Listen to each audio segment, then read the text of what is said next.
guys! So welcome back to another set of series called Story Time. Thank you so much for watching. If you've made it this far, you've probably seen the last like almost 10 years of my life. Wow! So I can't believe I was able to share that and impart that with you guys. It's been an honor. I think we're now down into episode 16.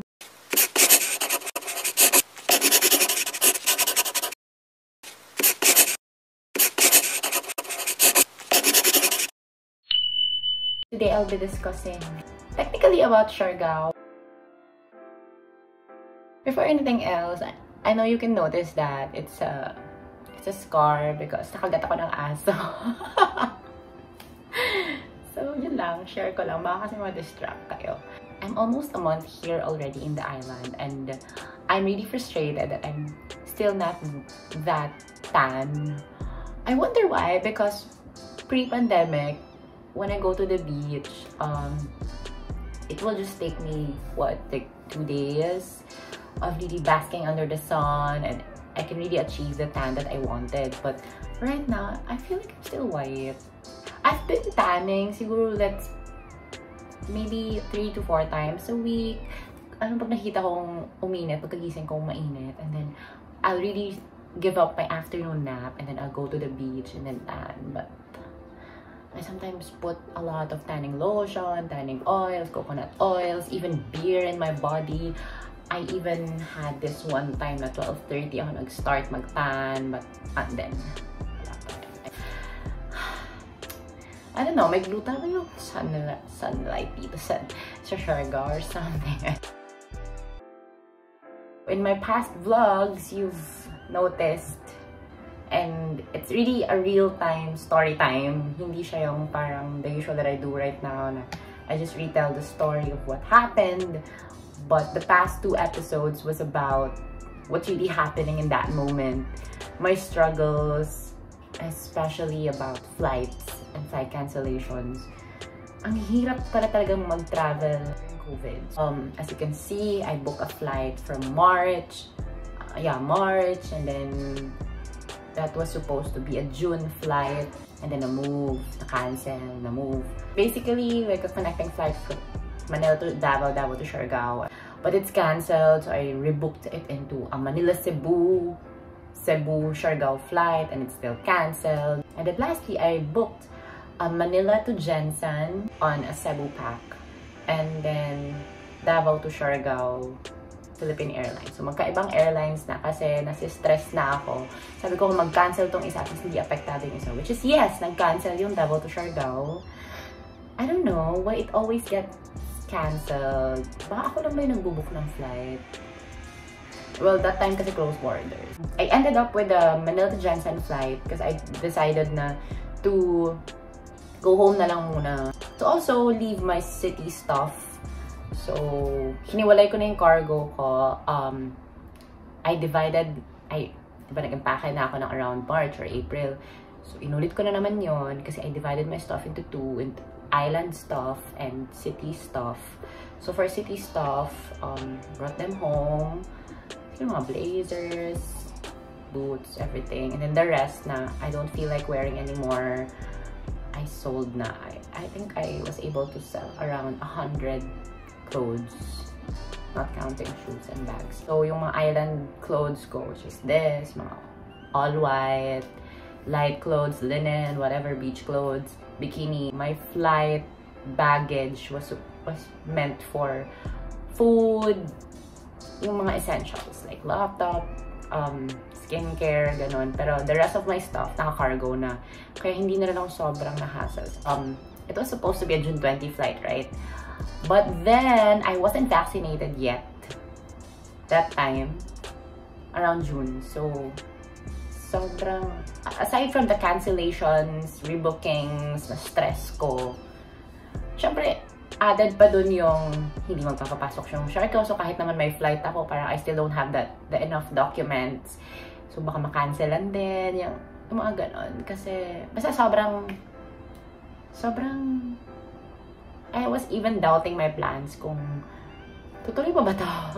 Because I really wanted it, but it seems like the universe doesn't. basically, ako lang yung nakapag-book that time. So, June 14 yung schedule ko.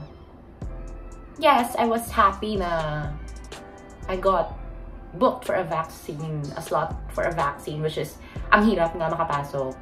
And, duh, who doesn't want vaccines? Meanwhile, syempre, apektado nun yung flight ko. Stress. It will force me to move my flight. Alam mo yon, parang, I don't have a choice. I don't know, parang lahat talo ako I have to rebook my flight. So I rebooked it on July 17. It was in my previous vlog na I already signed a contract a month before June 20. So around May, nakapag-sign ako ng contract. And then, of course, my landlady said na you have to follow the contract. Unless, siguro I'm willing to give it up. And I'm not willing to give this up, this place. It's so nice. So, I tried looking for temporary short-term tenants just for June to July na wala ako. At wala akong mahanap. Spraying it na wala ako here. So, wala lang. Tapon pera. But yung inisip ko na lang, ganun din naman if natuloy ako lumipad, magbabayad din naman ako ng rent. So, at least, mag-vaccine ako. So, yun na lang iniisip ko. I was able to fly July 17. Hindi naman na-cancel yung Manila Jensen ko. So, feeling ko talaga na Siargao flights lang yung nagkakaproblema. Because my Jensen flight never got rebooked, never got cancelled, never got rescheduled. So, it was really on time. It was a smooth process, by the way. I don't know. I think it's really just Siargao. My family was also very excited. My mom got me a letter of acceptance from the barangay that she's gonna fetch me, that I'm a stranded individual in Manila. But basically no, but I'm just going home, by the way. So it's still my home. I'm still a resident of Marbel. My mom cannot fetch me in the airport because it's not allowed daw. So she can just fetch me in an area where there's like an LGU van na yun yung sinakyan ko. But I need to pay. I don't know why. They're not allowing people to get fetched by cars, by their own cars, by their family and friends. They require you to use the LGU vehicles, the van, and then they require you to pay. I paid around 300. That's my fare, but it's 100 peso per baggage. I got 3 bags, so it's 600 pesos. Jensen to Marbel lang. Girl, that's just 45 minutes. How come I paid 600 pesos? And that's LGU, ha? Ugh. So, yeah, people say that it's supposed to be just a donation lang naman daw. Pero, I don't know why, parang pinagkakakitaan nila. Parang pinag-negosyo na nila yung fare from the airport to Jensen just because it's not allowed. I got my RT-PCR in Manila. My flight was July 17, Saturday morning, 10 a.m. I booked my RT-PCR Tuesday. My schedule was Wednesday. Based sa website nila, results would be around 24 to 48 hours. But I read reviews na it's usually just less than 12 hours. But of course, to be sure, hindi naman tayo pwede mag-rely dun sa mga reviews. To be sure, I have to allot at least 48 hours maximum kasi baka ma-delay. So, sakto lang kung Wednesday, darating yung results. If ever Friday, valid pa rin siya until Saturday. Kasi validity of the results, well, nung time ko 72 hours yung validity. I don't know right now, I think 48 na lang. So, 72 hours validity from the time that the results were released. So, if na-release siya on Friday, valid siya 72 hours from Friday. So, mine was released actually, my test was 2 p.m. It was released around Thursday, 10 a.m. It's, yeah, so fast.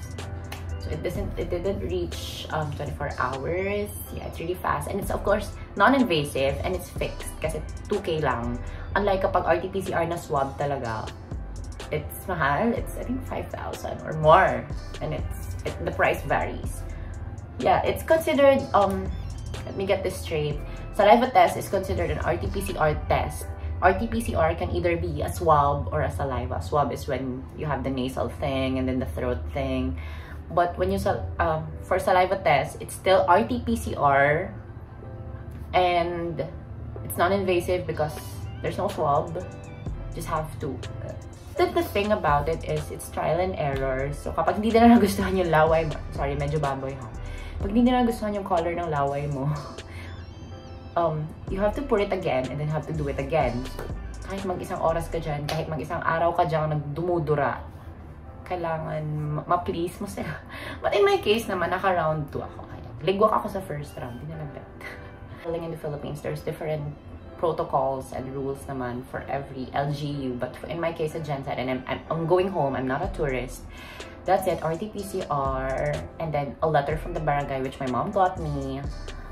And she has an authority to fetch, but cannot fetch to the airport. Authority to fetch to the area where passengers. So when I arrive in Jensen, I think they set up like a sink outside the plane. So you have to wash your hands, and then there's like a foot bath. So ang weird ng foot bath though, cause what if naka-sandals ka or naka-slippers, so basang-basa yung paa mo. So ayun lang.